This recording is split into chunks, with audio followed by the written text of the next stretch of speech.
هر وقت آدم فکر بکنه که رژیم آخوندی به درجه‌ای از فضاحت و آبروریزی رسیده که دیگه فضیح‌تر و بی‌آبروتر از اون براش امکان نداره، باید به شناخت خودش از این رژیم شک بکنه. این دفعه که واقعا سور زد، منظورم توسری خار کننده ایه که سر جریان لغو دعوتش به کنفرانس ژنو 2 دریافت کرد. اولش که دعوت شد خیلی ذوق کردن دیگه همه این جناح‌های مختلف رژیم، رسانه‌های باند ولی فقیه به خصوص، که دم گرفتن که واقعیت منطقه به طرف سابا تحمیل شد، نمیدونم تحول منطقه‌ای بدون در نظر گرفتن نظام جمهوری اسلامی ممکن نیست، از این حرفا. دعوت رسمی از ایران برای شرکت در ژنو 2.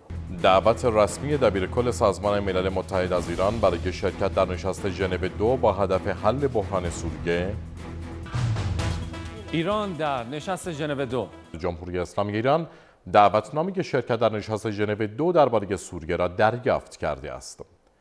اعلام دعوت رسمی از ایران برای شرکت در نشست ژنو 2 به سرعت به خبر اول شبکه‌های خبری جهان تبدیل شد. دبیرکل سازمان ملل متحد به طور رسمی دعوت کرد. حامیان شورشیان این تلاش داشتند تا تهران را از هر گونه نشستی که برای آینده سوریه برگزار می شود دور نگه دارند. اما دیشب دعوتنامه‌ای هم برای حضور تهران در نشست ژنو 2 فرستاده شد. از سوی دیگه شنیده شده معارضان سوریه هم در واکنش به دعوت از ایران به بان کی مون 6 ساعت وقت دادن تا این دعوت از ایران پس گرفته بشه، وگرنه تو این نشست شرکت نمی‌کنن.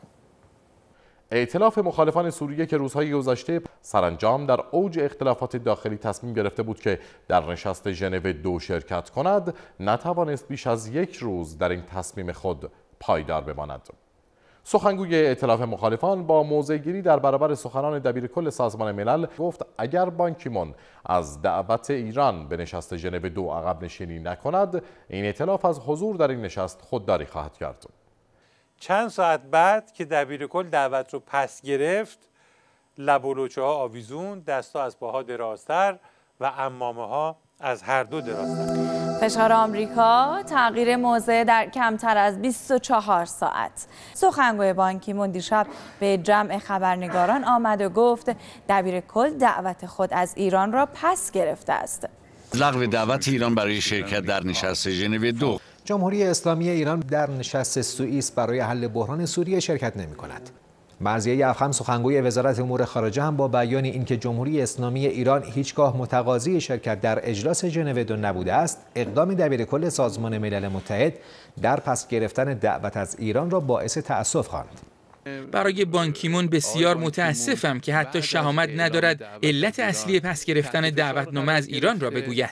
ما چندان شائق نبودیم به این موضوع، فقط به خاطر اینکه ازمون دعوت شده بود شرکت می‌خواستیم بکنیم، اونم نه در سطح وزیر، به دلیل اینکه اعتقاد داشتیم زمان دعوت برای حضور وزیر خارجه جمهوری اسلامی ایران خیلی دیر شده بود. به هر حال برای همه روشن شد که جریان لغو دعوت، جدای از هر چیزی که باندهای مختلف رژیم میگن، یک توسری مشترک برای هر دو جناح بود و وضعیت رژیم رو یک بار دیگه نشون داد که تا کجا متزلزله و در عین حال نشان داد که جام زهر سوریه هم در انتظارش هست که بعد از جام زهر اتمی بایستی که سر بکشه. اگه اهل قصه نیستی ای که شادی شده با صدا صدای